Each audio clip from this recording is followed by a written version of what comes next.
You guys ever have those days where you don't feel like being the center of attention? Yeah, me neither.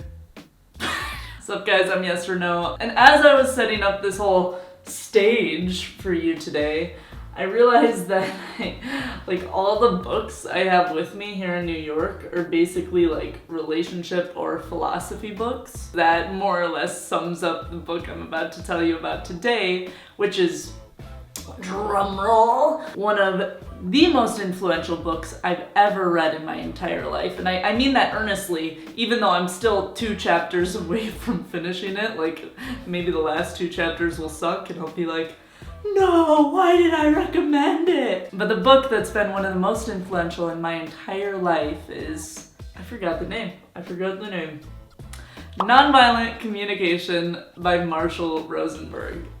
You're like, huh, that was anticlimactic. It's called nonviolent communication because the words are specifically supposed to highlight how most of the language we use in today's world is violent or leads to violence in some way. But basically, another way of saying nonviolent communication is just calling it compassionate communication. How do we speak in a way that shows love, and also how do we speak in a way to best receive love, the kind of love we need? I'm going to tell you guys why I sought out this book, because I think a lot of you can probably relate. So I have had situations in my past where I have loved somebody very deeply, and that love has fallen apart due to misunderstandings, right? I don't know if you've ever been looking into the eyes of somebody you love and being like, this is hurting me. Like, why do you not understand? Why?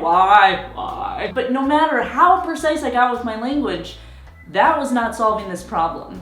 And it became super apparent to me that speaking in a compassionate way is not something most of us are taught how to do properly. We just don't know. And it only takes 2 seconds of looking at a TV screen and watching a little bit of politics to realize that. We are shouting over each other. You're a bad person. No, you're a bad person. I don't know why this one had a dinky voice, but we're not bad people. And it's interesting because the book starts from that fundamental assumption that we're not good people, we're not bad people, we're just people. And any one of us has the ability to be incredibly dangerous or incredibly loving when we want to be. The book goes into different tactics we can use to show love, and one of them is, ta-da, don't use judgmental language. But it also goes into way more interesting concepts that I've never thought about before. So like, for example, the word feel. It explains how a lot of times in the English language, the word feel is not actually used to display feelings.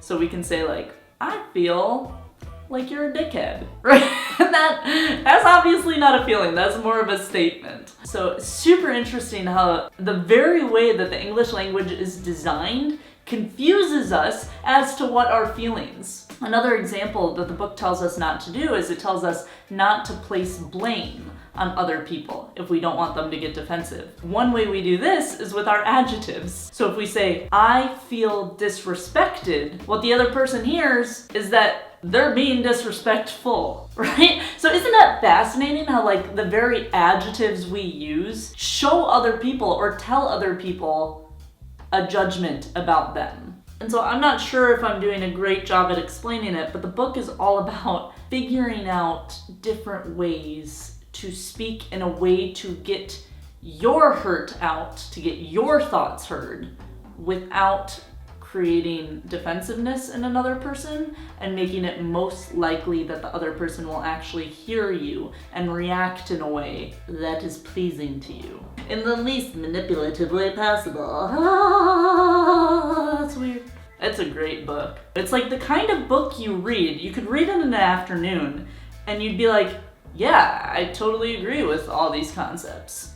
But then every single day, we are practicing the exact opposite. I mean, that's actually why I love that I'm part of a book club right now that's going through it chapter by chapter, because it's forcing me to sit down and actually like concentrate on what these words mean. It's forcing me to practice it out of my life. It's forcing me to come back and communicate about how I've actually done. But it kind of reminds me of church in a sense, you know, and this was the big thing I realized while reading this book.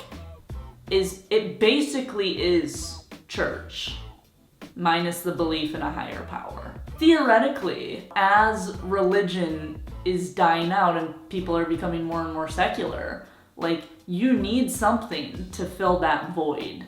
We need moral compasses as humans, otherwise we descend into chaos. And as that happens, maybe the guiding northern star is basically just the compassionate communication that is present in Christianity, minus the God and the Jesus and the angels and the demons. Plot twist, we are the angels and demons. But the book is a little bit triggering, right? Because you read it, and as you're reading it, you're like, oh, I didn't do that in my last relationship. And you start to realize like how manipulative and how controlling and how like judgmental you've been in your own language. Even us quote unquote good people. That sounds so stupid. I realize it sounds so stupid. I don't know what you do with a concept that's simple stupid, but most people aren't practicing it. I guess the only thing you can do is be the change you want to see in the world. Hashtag Gandhi. Yeah, no, it's actually funny because Gandhi's grandson, one of his grandsons, wrote the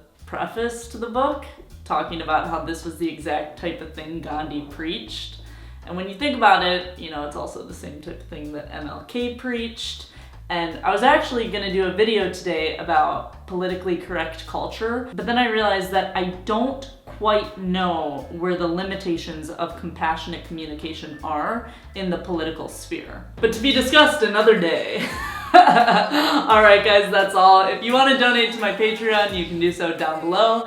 And if you want to donate to my soul, you can do so by watching more videos. Bye.